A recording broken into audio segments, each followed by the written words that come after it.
Please consider becoming a patron of MythVision Podcast. You'll get early access to every video, including this amazing one, and you can ask me personal questions, private message me, anything you'd like.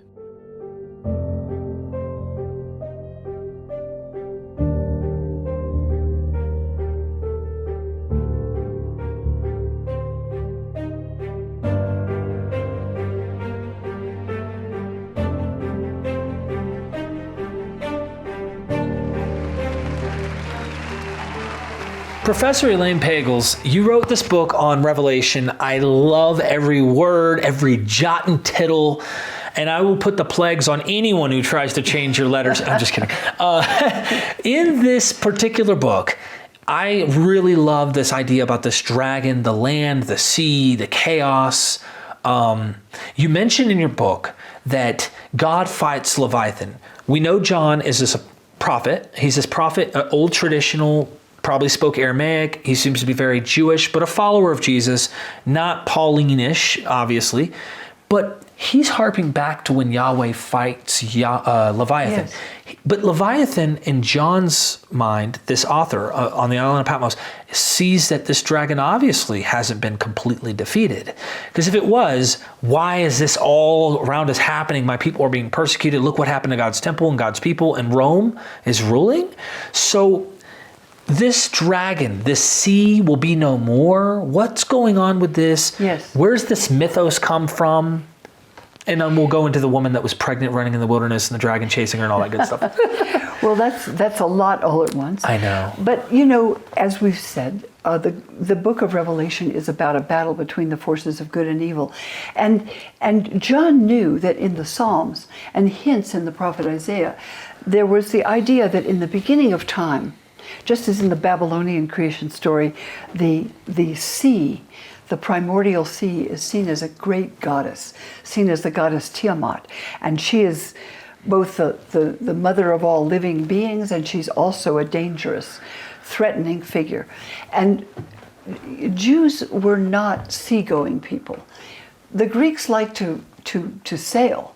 The Greeks talk about the wine dark sea. They love the ocean. Ah. Jews don't. They're land people. They're nomads. And the sea is a place of danger and darkness and chaos.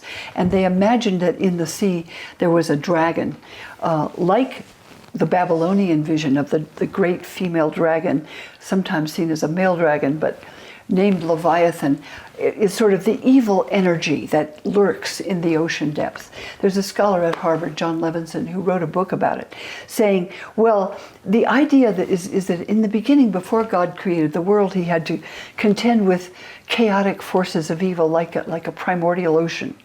And he tamed the sea, and he put the sea in one place and the land in the other place, and everything was in order after he fought with a dragon.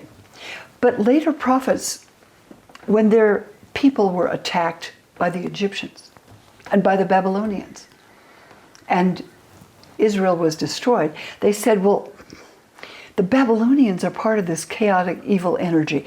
They're monsters and dragons too. So that evil that God sort of put in order at the beginning of time has not really stopped threatening us. It's coming back in the form of the Babylonian armies. That's why Isaiah speaks of Babylon as a monster and a beast. That's why John speaks of Rome as a monster and a beast. And so in the book of Revelation, there's this weird picture of a dragon, forces of evil, who's threatening a pregnant woman who's writhing in the pain of childbirth. She's about to give birth to the Messiah. And the dragon is stalking her, lurking to devour the child as soon as it's born, the Messiah. He's going to destroy the Messiah. And that's seen as probably the Roman Empire destroying Jesus, right? Now, who's the woman? John takes this from the 26th chapter of the book of Isaiah, which speaks of Israel as straining in childbirth. We writhed in childbirth to give birth to the Messiah, but we gave birth to only wind. I mean, it's about Israel as the mother of the Messiah. But for John and for later Christians, it might be Mary. It's taken to be Mary, and that's very often true in Christian art. But in any case, the monstrous evil empire is threatening the Messiah of Israel. And John sees the woman gives birth to the child. The dragon tries to devour it, but the woman is given wings to escape into the desert, and the dragon is frustrated. The child is taken up into heaven, and the dragon is furious.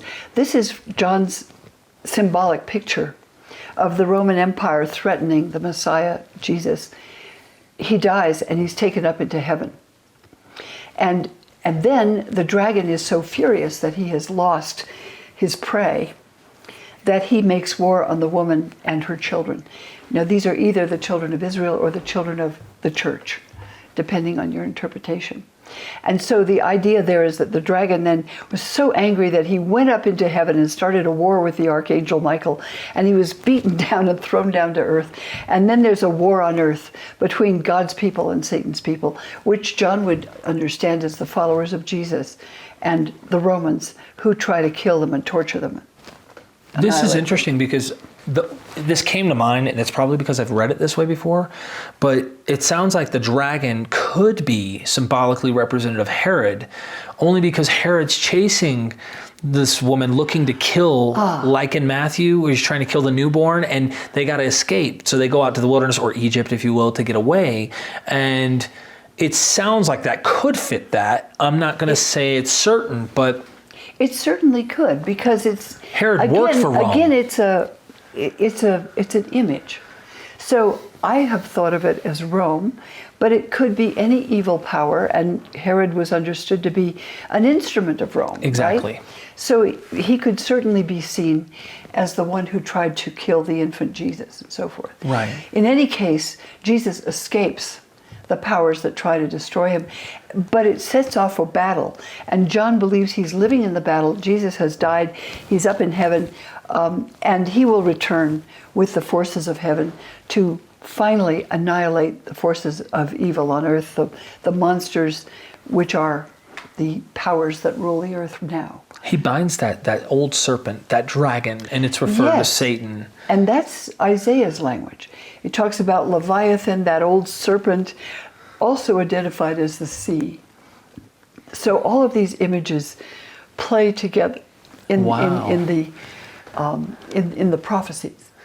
And Isaiah calls on the Lord and says, all right, come on. In the beginning of time, you defeated the powers of evil, the sea. Come now and rescue us, because the powers of evil are rising up again. And we have to come, you have to come fight us, fight for us now. Two things, we'll end it, is does John believe he is living in the actual tribulation? Because Christians like to apply it to themselves today in the 2021, It sounds like he's in the tribulation himself at this time. That's how I understand his writing. Okay. Yes, this is the time, because he says, people are being arrested, people are being put in prison, people are being beheaded. That's what's happening now. And the year maybe is the end of the first century, maybe the middle of the years 70 to 90, I think closer to 90. But yes, people are getting killed and threatened, and he certainly felt that this is the beginning of the end time.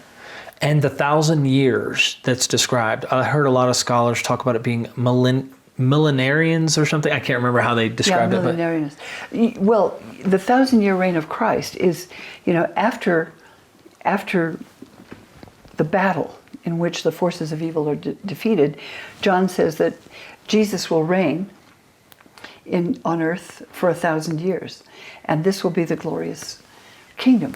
And that happens after the evil people are defeated. Yes. So we couldn't put, and I've heard some people try to say, the 1,000 years is just symbolic for a period of time, and it could be 40 years, meaning a generation. So they'll say, well, Christ was reigning from, 33, or if you will, when his ministry started, or when he was crucified and ascended and resurrected or whatever, to 70. So they want to make that be the time that he reigns. That doesn't make sense in your head, huh? That's certainly not how any scholar that I know reads it. I mean, the 1,000-year reign of Christ is the glorious time when the earth itself is the temple of God, when Jerusalem descends and You don't need a temple because God's dwelling with his people right here on earth. And, and the Messiah presumably is ruling. And it's a glorious time. Thank you so much.